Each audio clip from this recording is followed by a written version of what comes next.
সাহেব, আমাদের পরিবারে খুব অভাব। আমাদের ঘরে কোনো খাবার নেই। বাবা অসুস্থ, আমাকে কি দয়া করে আপনার এখানে একটি কাজ দেবেন? তখন সাহেব বলল, এই মেয়ে, কি বলছো তুমি? তোমার মতো এত সুন্দরী একটা মেয়ের কাজের অভাব?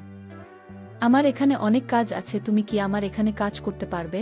আমার এখানে কাজের অনেক ডিউটি, অনেক সময় কাজের বেশি চাপ পড়ে গেলে নাই ডিউটিও করতে হয়।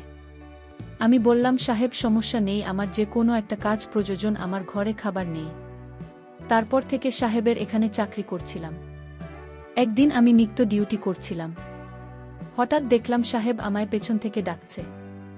সাহেবের ডাক শুনে আমি চমকে উঠলাম। তারপর সাহেব আমার কাছে এসেই, বন্ধুরা, বাকিটা গল্পেই বলছি। আশা করি বন্ধুরা তোমরা আমার পুরো গল্পটি খুব মনোযোগ সহকারে শুনবা। তো তাহলে বন্ধুরা, আর কথা না বাড়িয়ে চলো মূল গল্পে যাওয়া যাক। হ্যালো বন্ধুরা, আমার নাম জীবন্তিকা। আমি কলকাতার একজন মেয়ে। আমার বাবা ছিলেন একজন সাধারণ মানুষ, যিনি প্রায়শই কাজের সুযোগ খুঁজতেন। আমার মা ছিলেন আমাদের পরিবারের প্রধান উপার্জনকারী। তিনি সারাদিন কঠোর পরিশ্রম করে যা পেতেন তা দিয়েই আমাদের সংসার চলত। আমি ছিলাম আমার পরিবারের একমাত্র সন্তান। ছোটবেলা থেকেই আমি দেখতাম আমার মা কতটা কষ্ট করে আমাদের জন্য সবকিছু জোগাড় করতেন। কিন্তু আমাদের পরিবারে কখনো কখনো অশান্তি হতো, কারণ আমাদের অবস্থা খুবই সীমিত ছিল। আমি ছোট মেয়ে, বুঝতাম না কিভাবে এই পরিস্থিতি মোকাবিলা করব। আমার মা সব সময় স্বপ্ন দেখতেন যে আমি একদিন ভালো জীবন পাব। তিনি আমাকে বলতেন, জীবনটি তুই নিজের পায়ে দাঁড়াবি, পড়াশোনা করবি। কিন্তু আমাদের অবস্থার কারণে পড়াশোনা করা খুব কঠিন ছিল। আমি শুধু ভাবতাম একদিন হয়তো সবকিছু ঠিক হয়ে যাবে। আমাদের পাড়ার লোকেরা আমাদের পরিবারের অবস্থা দেখে মাঝে মাঝে কথা বলতো, আর আমি মনে মনে কষ্ট পেতাম। তবু আমি হাল ছাড়িনি। আমি জানতাম আমাকে কিছু একটা করতে হবে। দিনগুলো এভাবেই কাটছিল। আমি বড় হচ্ছিলাম আর আমার মায়ের কষ্ট বুঝতে শিখছিলাম।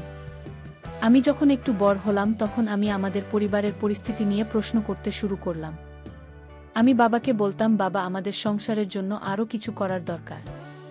প্রথমে বাবা আমার কথায় বিরক্ত হতেন, কিন্তু আমি জানতাম তিনি আমাকে খুব ভালোবাসতেন।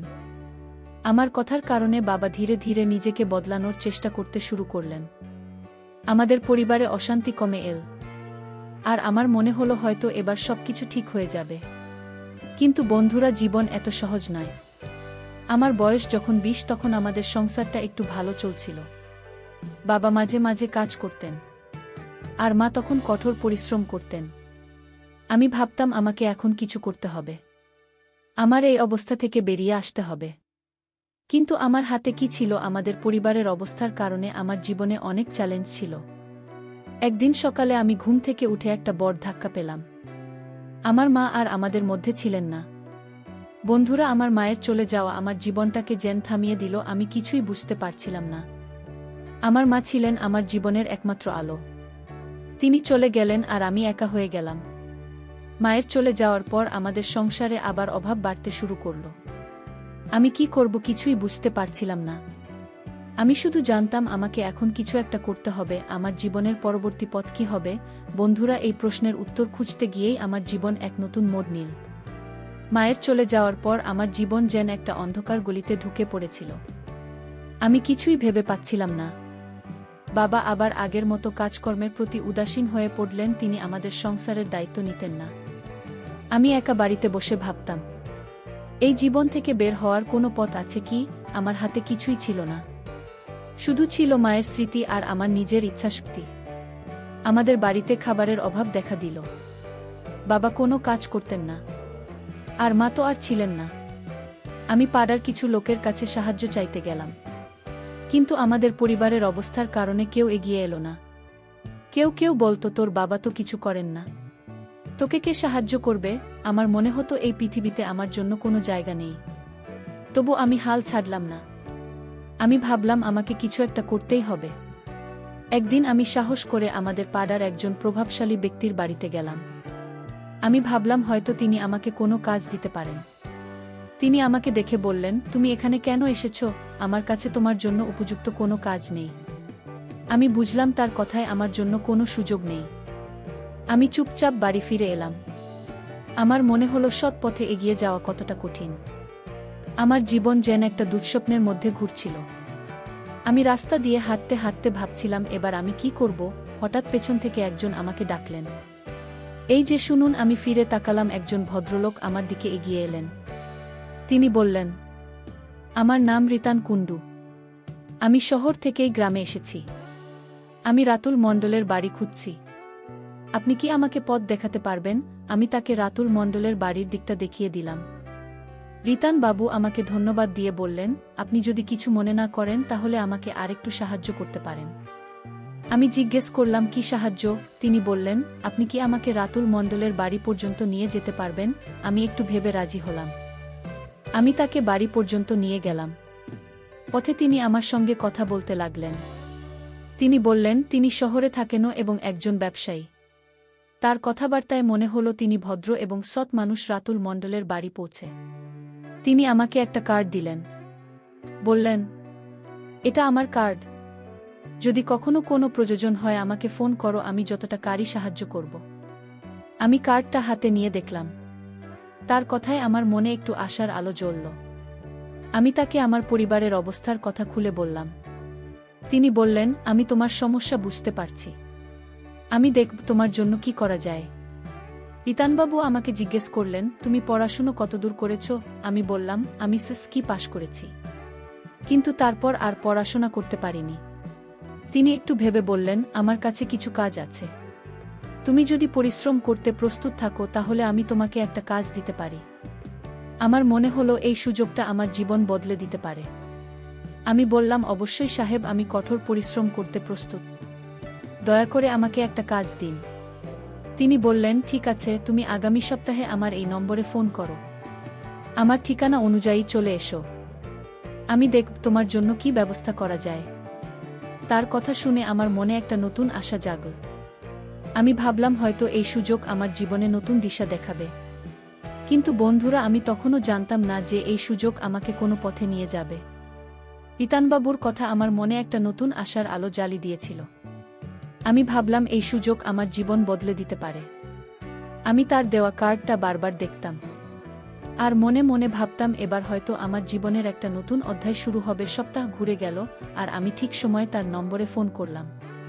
তিনি আমাকে তার ঠিকানায় যেতে বললেন।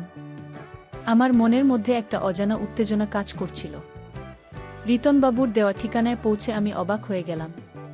তার বাড়িটা ছিল একটা সুন্দর ভবন, ভালোভাবে সাজানো গোছানো। আমি এর আগে এমন কিছু দেখিনি। আমি মনে মনে ভাবলাম এই লোকটা সত্যি একজন সফল মানুষ। আমি তাকে বললাম, সাহেব, আমার পরিবারের অবস্থা খুব কঠিন। দয়া করে আমাকে একটা কাজ দিন। তিনি হেসে বললেন, চিন্তা করো না জীবন্তিকা, আমি তোমার জন্য কিছু একটা ব্যবস্থা করব। রিতানবাবু আমাকে বসতে বললেন এবং জিজ্ঞেস করলেন, তুমি কি ধরনের কাজ চাও? শুধু বেঁচে থাকার জন্য কাজ, নাকি তুমি আরও কিছু অর্জন করতে চাও? আমি একটু ভেবে বললাম, সাহেব, আমার জীবনটা কষ্টের মধ্যে কেটেছে। আমি চাই আমার জীবন বদলাতে, এমন একটা কাজ করতে যাতে আমি নিজের পায়ে দাঁড়াতে পারি। তিনি আমার দিকে তাকিয়ে হেসে বললেন, ঠিক আছে, তুমি আমার কথা মেনে চললে আমি তোমাকে এমন একটা কাজ দেব যেখানে তুমি নিজের লক্ষ্যে এগিয়ে যেতে পারবে। তিনি আমাকে বললেন, তুমি প্রথমে নিজেকে একটু তৈরি করো। আমি তোমার জন্য কিছু উপযুক্ত জামাকাপড় কিনে দেব। তুমি সেগুলো পরে আমার সঙ্গে একটা জায়গায় যাবে। আমি রাজি হলাম। তিনি আমাকে নিয়ে শহরের একটা বাজারে গেলেন। সেখানে তিনি আমার জন্য কিছু সুন্দর এবং উপযুক্ত পোশাক কিনে দিলেন। আমি বললাম, সাহেব, এত সুন্দর জামাই কেন কিনলেন? আমি তো এত কিছুর যোগ্য নই। তিনি হেসে বললেন, তুমি যোগ্য জীবন্তিকা। তুমি শুধু আমার কথা মেনে চলো। কিছুদিন পর তিনি আমাকে বললেন, জীবন্তিকা, আমার একটা বড় অনুষ্ঠান আছে। সেখানে অনেক গুরুত্বপূর্ণ মানুষ আসবেন। তুমি তাদের স্বাগত জানাবে এবং সাহায্য করবে। পারবে তো? আমি বললাম, অবশ্যই পারব সাহেব। আমার মনে হলো এটা আমার জীবনের একটা বড় সুযোগ। আমি তার কথামতো সেজেগুজে তৈরি হলাম। অনুষ্ঠানের দিন এলো। আমি রিতানবাবুর সঙ্গে একটা বড় জায়গায় গেলাম। সেখানে অনেক মানুষ ছিল, সবাই খুব সম্মানিত মনে হচ্ছিল। আমি তাদের স্বাগত জানালাম, তাদের সঙ্গে হাসি মুখে কথা বললাম আর তাদের প্রয়োজনীয় সাহায্য করলাম। সবাই আমার আচরণে খুব খুশি হল। অনুষ্ঠান শেষে রিতনবাবু আমাকে বললেন, জীবন্তিকা, তুমি খুব ভালো কাজ করেছ। এই মানুষগুলো আমার গুরুত্বপূর্ণ সহযোগী। তুমি যদি এইভাবে কাজ চালিয়ে যাও তাহলে তোমার জীবন এগিয়ে যাবে। তিনি আরও বললেন, তুমি যদি আমার কথা মেনে চলো তাহলে তুমি অনেক কিছু অর্জন করতে পারবে। তুমি তো বলেছিলে তুমি নিজের জীবন বদলাতে চাও। এই সুযোগটা ধরে রাখো। আমার মনে একটা ছোট্ট দ্বিধা জাগলো, আমি ভাবলাম এই কাজটা ঠিক কী ধরনের। কিন্তু আমার জীবনের অবস্থা আমাকে বেশি ভাবতে দেয়নি। আমি শুধু ভাবলাম এই সুযোগ আমাকে ধরতেই হবে। অনুষ্ঠানের পর রিতানবাবু আমাকে বললেন, জীবন্তিকা তুমি এখন বাড়ি যাও, আমি তোমার সঙ্গে পরে কথা বলবো। আমি বাড়ি ফিরে এলাম। কিন্তু আমার মনের মধ্যে একটা অস্থিরতা কাজ করছিল। আমি ভাবছিলাম আমি কি সঠিক পথে এগোচ্ছি। রিতান বাবুর কথাগুলো আমার মনে একটা প্রশ্ন জাগিয়ে দিয়েছিল, তবু আমি নিজেকে বোঝালাম এই কাজটা আমার জীবনের নতুন শুরু হতে পারে। রিতানবাবুর কথাগুলো আমার মনে একটা মিশ্র অনুভূতি জাগিয়ে দিয়েছিল। আমি বাড়ি ফিরে এসেছিলাম, কিন্তু মনের মধ্যে একটা অস্থিরতা কাজ করছিল। তিনি যে কাজের কথা বলছিলেন তা কি সত্যিই আমার জীবন বদলে দেবে? আমার জীবনের কষ্ট আর মায়ের স্মৃতি আমাকে বারবার তাড়া করছিল। আমি ভাবলাম আমার আর কোনো পথ নেই। যদি এই কাজ আমাকে একটা ভালো জীবন দিতে পারে তাহলে আমি চেষ্টা করে দেখব। কয়েকদিন পর রিতারবাবু আমাকে আবার ফোন করলেন। তিনি বললেন, জীবন্তিকা তুমি কাল আমার অফিসে চলে এসো, আমি তোমার জন্য একটা কাজ ঠিক করেছি। আমার মনটা আবার উৎসাহে ভরে গেল। আমি ভাবলাম এবার হয়তো আমি সত্যি কিছু করতে পারব। পরদিন আমি তার অফিসে গেলাম। তার অফিসটা ছিল শহরের একটা আধুনিক বিল্ডিং, এসব কিছু ঝকঝকে আর সুন্দর। আমি একটু অবাক হয়ে গেলাম। তিনি আমাকে বসিয়ে বললেন, তুমি যদি আমার ব্যবসায়ের জন্য কাজ করো তাহলে তোমার জীবনে এগিয়ে যাবে। তিনি আমাকে বোঝালেন যে তার ব্যবসা হলো গুরুত্বপূর্ণ মানুষদের সঙ্গে সহযোগিতা করা। তিনি বললেন, তোমার কাজ হবে আমার সহযোগীদের সঙ্গে কথা বলা, তাদের স্বাগত জানানো আর তাদের প্রয়োজনীয় সাহায্য করা। তুমি যদি একটা ভালোভাবে করতে পারো তাহলে তুমি অনেক কিছু অর্জন করতে পারবে। আমি তার কথা শুনে একটু ভাবলাম। আমি জিজ্ঞেস করলাম, সাহেব এই কাজটা ঠিক কী ধরনের? তিনি হেসে বললেন, চিন্তা করো না, তুমি শুধু আমার কথা মেনে চলো, তুমি দেখবে সবকিছু ঠিক হয়ে যাবে। আমি তার কথায় রাজি হলাম। আমার মনে হলো এটা আমার জীবনের একটা সুযোগ। তিনি আমাকে কিছু উপযুক্ত পোশাক আর প্রয়োজনীয় জিনিসপত্র কিনে দিলেন। আমি যখন সেগুলো পরলাম তখন নিজেকে একটু আলাদা মনে হলো। আমি আয়নায় নিজেকে দেখে ভাবলাম, এই জীবনটিকা কি সত্যিই আমি? আমার জীবন যেন একটা নতুন রূপ নিচ্ছিল। রিতান বাবু আমাকে বললেন, তুমি এখন তৈরি, কাল আমার সঙ্গে আরেকটা অনুষ্ঠানে যাবে। পরদিন আমরা একটা বড় জায়গায় গেলাম। সেখানে অনেক সম্মানিত মানুষ ছিল। আমার কাজ ছিল তাদের স্বাগত জানানো, তাদের সঙ্গে কথা বলা আর তাদের প্রয়োজনীয় সাহায্য করা। আমি আমার সেরাটা দিয়ে কাজ করলাম। সবাই আমার আচরণে খুব খুশি হল। অনুষ্ঠান শেষে রিতান বাবু আমাকে বললেন, জীবন্তিকা তুমি দারুণ কাজ করেছ। আমার সহযোগীরা তোমার কাজে খুব সন্তুষ্ট। তিনি আরও বললেন, তুমি যদি এভাবে কাজ চালিয়ে যাও তাহলে তুমি অনেক কিছু অর্জন করতে পারবে। তুমি তো বলেছিলে তুমি নিজের জীবন বদলাতে চাও। এই সুযোগটা ধরে রাখো। আমার মনে একটা ছোট্ট দ্বিধা জাগল। আমি ভাবলাম এই কাজটা কি সত্যিই আমার জন্য ঠিক। তিনি আমাকে একটা খাম দিলেন। খামটা খুলে দেখলাম তাতে কিছু টাকা। আমি অবাক হয়ে গেলাম। এত টাকা আমি আগে কখনো একসঙ্গে দেখিনি। আমার মনে হলো হয়তো এই পথে আমার জীবন এগিয়ে যাবে। কিন্তু আমার মনের কোণে একটা প্রশ্ন ছিল, আমি কি সঠিক পথে এগোচ্ছি? আমার মায়ের কথা বারবার মনে পড়ছিল। তিনি সব সময় বলতেন, জীবন্তী তুই সৎ থাকিস। আমি নিজেকে প্রশ্ন করছিলাম, আমি কি সৎ পথে আছি? আমি বাড়ি ফিরে এলাম, কিন্তু মনের মধ্যে একটা ঝড় বইছিল। বন্ধুরা, আমার জীবনের এই নতুন পথ আমাকে কোথায় নিয়ে যাবে তা আমি তখনও জানতাম না। রিতানবাবুর দেওয়া টাকার খামটা হাতে নিয়ে আমি বাড়ি ফিরলাম। এত টাকা আমি আগে কখনো একসঙ্গে দেখিনি। আমার মনে হলো হয়তো এই পথে আমার জীবনের সব কষ্ট দূর হবে। কিন্তু মনের এক কোণে একটা অস্বস্তি কাজ করছিল। আমি ভাবছিলাম, আমি কি সত্যি ঠিক পথে আছি? মায়ের কথাগুলো বারবার মনে পড়ছিল। তিনি সবসময় বলতেন, জীবনটি তুই সৎ থাকিস। আমার জীবনের অবস্থা আমাকে এমন একটা জায়গায় ঠেলে দিয়েছিল যেখানে আমি আর বেশি ভাবতে পারছিলাম না। রিতান বাবু আমাকে আরও অনুষ্ঠানে নিয়ে যেতে লাগলেন। আমার কাজ ছিল তার সহযোগীদের সঙ্গে কথা বলা, তাদের স্বাগত জানানো আর তাদের প্রয়োজনীয় সাহায্য করা। আমি দেখলাম আমার হাসি আর আচরণে তারা খুব খুশি হয়। প্রতিবারই আমি কিছু টাকা পেতাম। প্রথমে আমার মনে হতো এটা আমার কাজের পুরস্কার, কিন্তু ধীরে ধীরে আমার মনে একটা প্রশ্ন জাগতে লাগল, এই কাজটা কি শুধুই সাহায্য করার? একদিন রিতান বাবু আমাকে বললেন, জীবন্তিকা তুমি এখন আমার ব্যবসার একটা গুরুত্বপূর্ণ অংশ হয়ে গেছ। তুমি যদি আরও দায়িত্ব নিতে চাও তাহলে তোমাকে আরও প্রস্তুত হতে হবে। তিনি আমাকে কিছু উপযুক্ত পোশাক আর প্রয়োজনীয় জিনিসপত্র কিনে দিলেন। আমি যখন সেগুলো পরতাম তখন নিজেকে একটু আলাদা মনে হতো। আমার পুরনো জীবন, আমার কষ্ট সবকিছু যেন অনেক দূরের মনে হতো। কিন্তু আমার মনের মধ্যে একটা শূন্যতা ছিল। একটা অনুষ্ঠানে আমি একজন সহযোগীর সঙ্গে কথা বলছিলাম। তিনি আমার সঙ্গে খুব ভালো ব্যবহার করলেন। কথা বলতে বলতে তিনি বললেন, জীবন্তিকা, তুমি খুব দক্ষ। তুমি যদি আমার সঙ্গে আরও কিছু সময় কাজ করো তাহলে আমি তোমাকে আরও সুযোগ দিতে পারি। আমি তার কথার মানে বুঝলাম। আমার মনটা ভারী হয়ে গেল। আমি হাসি দিয়ে কথা ঘুরিয়ে দিলাম। কিন্তু আমার মনে একটা অস্বস্তি কাজ করছিল। আমি কি এই পথে এগিয়ে যেতে পারবো? অনুষ্ঠান শেষে রিতানবাবু আমাকে আর একটা খাম দিলেন। খামে আগের চেয়ে বেশি টাকা ছিল। তিনি বললেন, জীবন্তিকা, তুমি আমার সহযোগীদের খুব খুশি করেছ। এই টাকা তোমার কাজের পুরস্কার। তুমি যদি এভাবে কাজ করতে থাকো তাহলে তুমি আরও এগিয়ে যাবে। আমি টাকাগুলো হাতে নিয়ে মনে মনে ভাবলাম, এই টাকা কি আমার সত্যি প্রাপ্ত? বাড়ি ফিরে আমি টাকাগুলো দিয়ে বাবার জন্য প্রয়োজনীয় জিনিস কিনলাম, বাড়ির জন্য খাবার জোগাড় করলাম। কিন্তু আমার মনের শান্তি যেন হারিয়ে গিয়েছিল। আমি রাতে বিছানায় শুয়ে ভাবতাম, আমি কি সত্যি এই জীবন চাই? আমার মায়ের স্বপ্ন ছিল আমি যেন একটা ভালো জীবন পাই, কিন্তু এই জীবন কি তিনি চাইতেন? রিতানবাবু আমাকে আরও বড় বড় অনুষ্ঠানে নিয়ে যেতে লাগলেন। আমি দেখলাম আমার জীবন বদলে যাচ্ছে। আমার হাতে টাকা আসছে, আমি উপযুক্ত পোশাক পরছি, সম্মানিত জায়গায় যাচ্ছি, কিন্তু আমার মনের মধ্যে একটা প্রশ্ন বারবার উকি দিচ্ছিল। আমি কি এই জীবনের জন্য জন্মেছিলাম?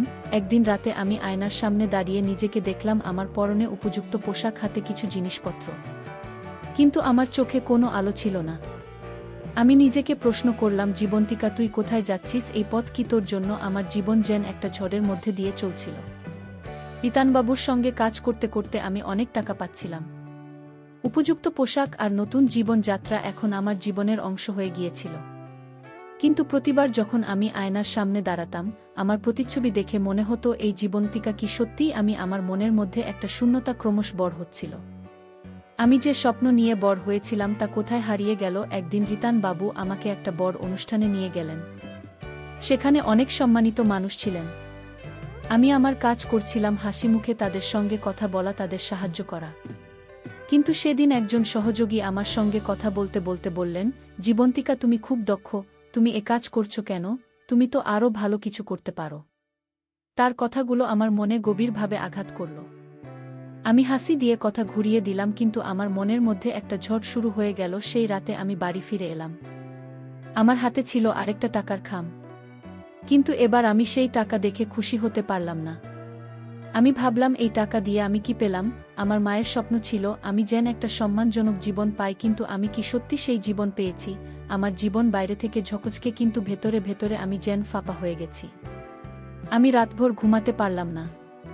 আমার মায়ের কথা, আমার শৈশবের কষ্ট আর আমার বর্তমান জীবন সবকিছু মিলেমিশে আমাকে ভাবিয়ে তুলছিল। পরদিন আমি রিতানবাবুর সঙ্গে দেখা করলাম। আমি সাহস করে বললাম, সাহেব, আমি এই কাজ আর করতে পারব না। আপনি আমাকে অনেক সাহায্য করেছেন, কিন্তু এই জীবন আমার জন্য নয়। তিনি প্রথমে অবাক হলেন, তারপর বললেন, জীবন্তিকা, তুমি এই সুযোগ ছেড়ে দিলে কিন্তু আবার কষ্টে ফিরে যাবে। আমি বললাম, হয়তো কষ্টে ফিরে যাব, কিন্তু আমি আমার সম্মান হারাতে চাই না। আমি তার দেওয়া জিনিসপত্র ফিরিয়ে দিলাম। আমার মনে একটা অদ্ভুত শান্তি এলো। আমি বাড়ি ফিরে এলাম। আমার হাতে যে টাকা ছিল তা দিয়ে আমি বাবার জন্য প্রয়োজনীয় জিনিস কিনলাম। আমি সিদ্ধান্ত নিলাম, আমি এবার নিজের পায়ে দাঁড়াবো। আমি একটা ছোট দোকানে কাজ শুরু করলাম। টাকা খুব কম ছিল, কিন্তু আমার মনে শান্তি ছিল। আমি জানতাম এই পথে আমি আমার মায়ের স্বপ্নের কাছাকাছি আছি। আমি পড়াশোনা আবার শুরু করলাম, যাতে একদিন আমি নিজের যোগ্যতায় কিছু করতে পারি। বছর কয়েক পর আমি একটা ছোট ব্যবসা শুরু করলাম। আমি আমার গ্রামের মেয়েদের জন্য একটা প্রশিক্ষণ কেন্দ্র খুললাম, যেখানে তারা সেলাই শিখতে পারে। আমি চাইলাম আমার মতো আর কোনো মেয়েকে কষ্টের কারণে ভুল পথে যেতে না হয়। আমি আমার মায়ের নামে একটা ছোট ফাউন্ডেশন করলাম, যেখানে গরিব মেয়েদের পড়াশুনো আর কাজে সুযোগ দেওয়া হয়।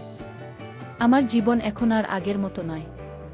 আমি এখন নিজের পায়ে দাঁড়িয়েছি, আর আমার মনে শান্তি আছে। সব শেষে বন্ধুরা, আমি তোমাদেরকে বলব, সোনার চামচ মুখে নিয়ে কেউ পৃথিবীতে আসে না। জীবন যতই কঠিন হোক, থাকলে তুমি নিজের সম্মান বাঁচাতে পারো।